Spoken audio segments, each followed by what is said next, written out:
पहिलो कुरो कसैले भन्लान् ज्ञानेन्द्र साईको सपोर्ट गरिरहेछ यो राजावादी हो क्या? त्यस्तो होइन साथीहरू। हामीले कुनै पार्टी हेरेर मन पराउने या घृणा गर्ने विरोध गर्ने भन्ने हुँदैन है। हामीले उसको काम, उसको भिजन र उसको बोल्ने शैली हेरेर मन पराउने हो है। ज्ञानेन्द्र साई पनि त्यही हो। कर्णालीवासीका लागि उसको पार्टी हेरेर, उसको हरेक कुरा हेरेर कसैले मन पराएको होइन। कर्णालीको वासीका लागि बोल्छ अनि उसको भिजन छ, उसले केही गर्न सक्छ भन्ने बुझेका जनताहरूलाई थाहा छ। त्यही भएर उसको सपोर्ट गरिन्छ है। अनि हिजो अस्ति यो जुन माओवादीको बन्दुकेहरू अनि जुन एमालेका केपी ओलीको झला बोक्नेहरू अनि काङ्ग्रेसका शेरबहादुर देउवाको र्याल चुहिएको र्याल थापेर आफ्नो घर व्यवहार चलाउनेहरूले त्यो चुनावमा बोलेको भिडियोलाई हिजो अस्ति भाइरल बनाएका थिए। त्यो भिडियोको स्पष्टीकरण के छ यो हेर्नुहोस्। मैले चुनाव जितेर गएँ भने तातो पानीमा स्विमिङ पुल बन्छ, तपाईका घरहरू अब होमस्टे बनाउनु पर्छ, बल्ल तपाईको विकास हो। यो चुनावमा बोलेको बाचा हो है। त्यसपछि यो पत्र हेर्नुहोस् अनि यता त्यतिखेरका शहरी विकास मन्त्रीसँगको भेटघाट हेर्नुहोस् अनि यो पत्र 2081 1 महिना 30 गते यो हेर्नुहोस्। त्यसपछि यो पत्रको 4 नम्बरमा हेर्नुहोस्, तातो पानीमा स्विमिङ पुलका लागि माग गरेको छ। अनि त्यसपछि यो हेर्नुहोस् 2081 साल 9 महिना 8 गते कसको? शहरी विकास तथा भवन निर्माण शहरी सघन आयोजना कार्यालय जुम्लाको सूचना। ठेक्का हेर्नुहोस्, यसको ठ्याक्क तल 8 नम्बरमा हेर्नुहोस्। 1 करोडको भ्याट सहित अहिले 85 लाख भ्याट सहित 1 करोडको स्विमिङ पुल बनाउने ठेक्का लागिसकेको छ। चुनाव जितेको 2 वर्ष भएको छ। 81 साल पहिलो वर्षको बजेटमा हामीले सकेनौँ, दोस्रो वर्षको बजेटमा तातो पानीमा स्विमिङ पुल बन्दैछ।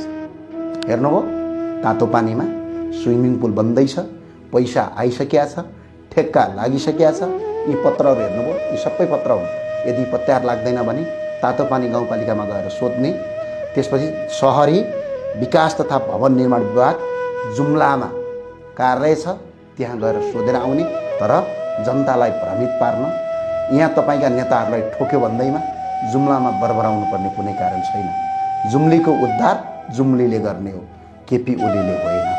जुम्लीको उद्धार जुम्लीले गर्ने हो, रघुजी पन्तले होइन है। बरबराउनु पर्ने कुनै कारण छैन।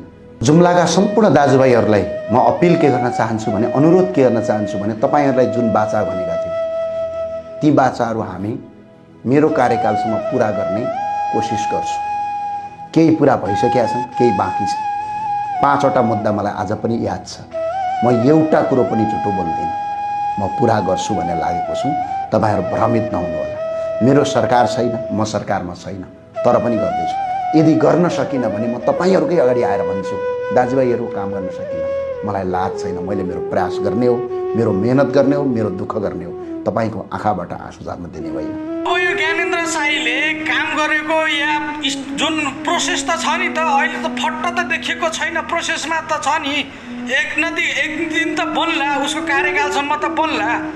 अब यो भिडियो हेरिसकेपछि यी नेताहरूको हेर्नुहोस्, राजा र यी जुन पहिलाको पूर्व राजा र अहिलेका जुन 3टा राजाहरूको विषयमा सुन्नुहोस्।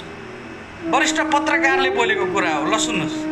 वीरेन्द्र तिनै राजा होइनन् जसले जो मरे पनि नेपाली नै मर्ने हुन्, सेना परिचालन नगरौँ, मान्छे मारेर मात्रै समस्या समाधान हुने होइन भनेर सेना परिचालन गर्न नदिएका तिनै राजाहरूको उदारताले बाँच्न पाएकाहरूले अहिले राजगद्दी गुमाइसकेका राजाहरूको टाउको काट्ने रहर गरिरहेका छन्। दुःख यस कुरामा भयो कि न प्रचण्ड कहिले सभ्य नागरिक बन्न सके, न उनले एकजना सभ्य नागरिक स्थापित गर्न सके। छल कपट, हिंसा र उत्तेजनामा आधारित झुण्ड मात्रै निर्माण गर्न सके। यति हुँदा पनि, यस्तो नचाहिदो भाषण गर्दा पनि सुनेरै बस्ने ती महान नेपाली जनतालाई चाहिँ सलाम गर्नै पर्ने भयो। नेपाली यस्तै छन्। सायद यही भएर हामी नेपालीलाई कहिले एउटा फटाहाले, कहिले अर्को फटाहाले झुक्क्याइरहन्छ।